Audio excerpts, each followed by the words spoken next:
Humility like darkness reveals the heavenly lights. Henry David Thoreau. Hey everyone, it's Paul, and this is Contemplify, where we seek to kindle the examined life for contemplatives in the world. Today, I am sharing musings that come from my own journey on contemplative becoming. In true Contemplify form, I have put the spit shine on some words and tried to brush off the pretense that spoils the beautiful in such absurd times. These musings are based on the missives that I send out each month to subscribers of the Contemplify monthly non-required reading list.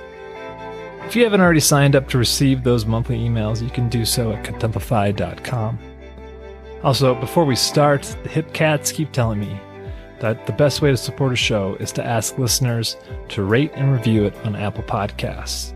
I encourage you to do so. And while I'm at it, I encourage you to drink more ginger tea as well. Let me get a sip of this coffee first. Ginger tea is gone. This first musing is called The Moth and the Mother. A moth is perched on the head of Mother Mary. Not the real Mother Mary. Mother Mary is a 4-inch tin icon that leans against the windowsill above my kitchen sink. Resting against the counter, I am pondering moths. It's a pseudo-Jungian idea, but it pops to my head anyway, that moths are merely the shadows torn from butterflies. You know those sooty streaks on a moth? Those are the tell of their origins, and the reason that they clamor for the light. Annie Dillard once wrote about a moth and a flame being consummated into a union undividable. As I speak that sentence, I can't recall the name of that book, but I can imagine it in my mind's eye walking away from me as I talk. I do recall the charge I felt from reading about that homecoming between the moth and the flame. That ache for becoming one comes at a cost unknown. Dillard's book was non-required reading in the theology course I was taking in graduate school, and that book set me ablaze. Her words burst with theopoetics that demanded I fall prostrate in devotional awe. After finishing the book and showing up early for class the following day, I remember asking evocative questions, raising wild, harebrained ideas, and then dumbly waiting for my classmates to share their own lusty experiences with the text. This boldness was not my normal classroom behavior, but this was not the usual academic fodder. In time, many in the class admitted to not reading the book, and those who had found it dangerously slow. That moment left a bookmark in my education. That day, I awakened to the truth that a graduate course is nothing but an expensive book club.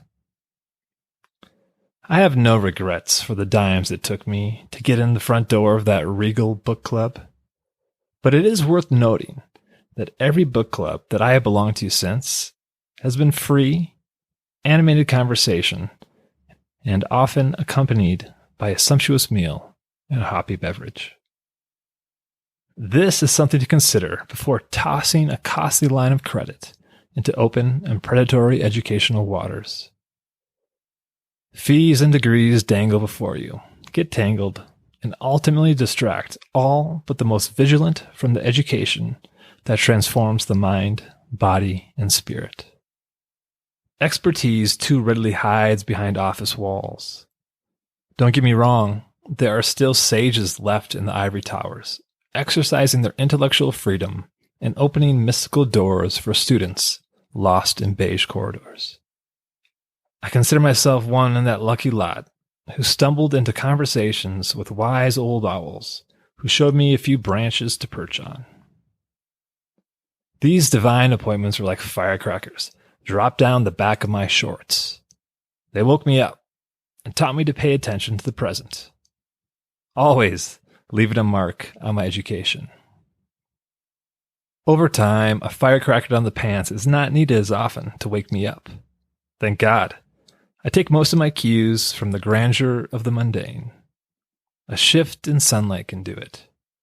The lazy sweep of a willow branch. The clap of a child. A glance at a moth contemplating the image of the God-bearer. And may this moth's direct union with light be swift. These subtle noticings are enough of an education to stir me, to entice me, to call me further in. New foundations. There's a great story about the Desert Fathers that goes like this. Abba Moses asked Abba Silvanus, "Can a man lay a new foundation every day?" The old man said, "If he works hard, he can lay a new foundation at every moment." What foundation are you able to lay today?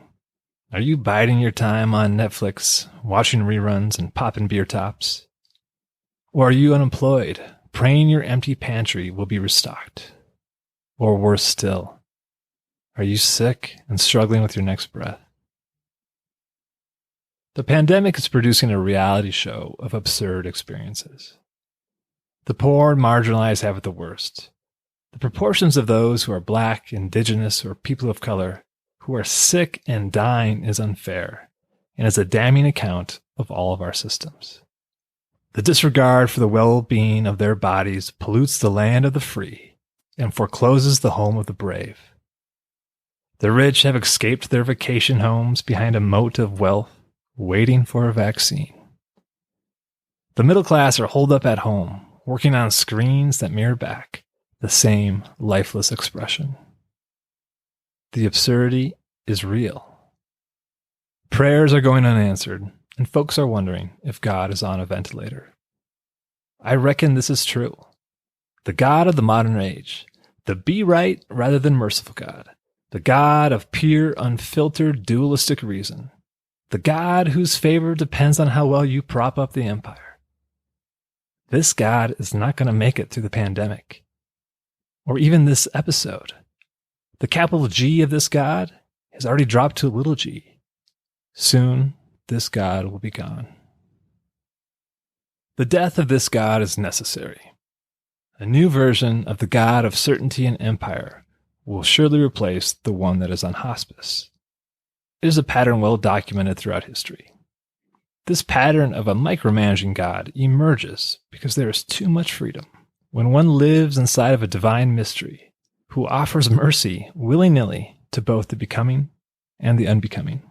A mystery who makes the sun rise on the evil and on the good, and sends rain on the righteous and the unrighteous. What kind of foundation is this to build a life on? Actually, Abba Silvanus believes it is the only foundation to build a life on. A 4th century Palestinian monk, Abba Silv, as his pals called him, that's my unproven assumption, offers the option of laying a new foundation at every moment. The firm foundation of endless beginnings is only possible with the eyes of mercy and forgiveness. When you see through the lens of each, unified in one vision, absurdity can be forgiven and the suffering of reality can be endured. There is no future without forgiveness. This is what it means to continually hit refresh on reality, to allow each moment to be its own foundation, to see with the third eye of grace. Another monk, Abba Bessarion, or Abba Bessie, as his friends called him, speaks of this scene at the point of his death. He says, "The monk ought to be as the cherubim and seraphim, all I."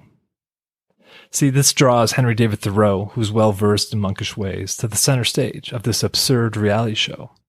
Thoreau picks up the mic that Abba Bessie dropped with his all-I perspective and speaks to what he carries in his own flesh, from vivid dreams down into experiments in living and laying new foundations. Here's what Thoreau says.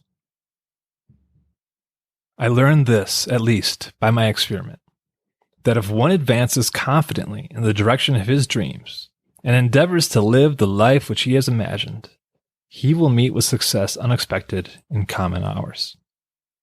He will put some things behind, will pass an invisible boundary. New, universal, and more liberal laws will begin to establish themselves around and within him. Or The old laws will be expanded and interpreted in his favor in a more liberal sense. And he will live with the license of a higher order of beings. In proportion as he simplifies his life, the laws of the universe will appear less complex, and solitude will not be solitude, nor poverty, poverty, nor weakness, weakness. If you have built castles in the air, your work need not be lost. That is where they should be. Now, put the foundations under them. A shift in perspective can widen your gaze and loosen your tongue to form new questions. What foundations quench my thirst for a life? What foundations reek of death's odor? And what is mine to do with this refreshed sight to lay new foundations in every moment? In whatever absurd segment of reality you find yourself in, I have no direct answers for you, but I do have dreams for your foundation. If you or your beloveds are sick, tend to them and to yourself. I will pray for your well-being and restored health. Some are called to lay new foundations to replace the old systems of oppression. I will pray for fortitude, resilience, and humility to guide the long road ahead. We will join you when you are ready for us. More of you are called to lay new foundations in your communities of belonging.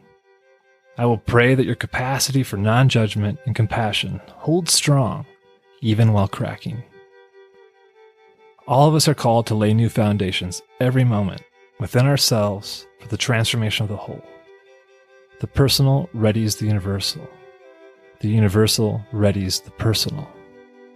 I pray that you become all I.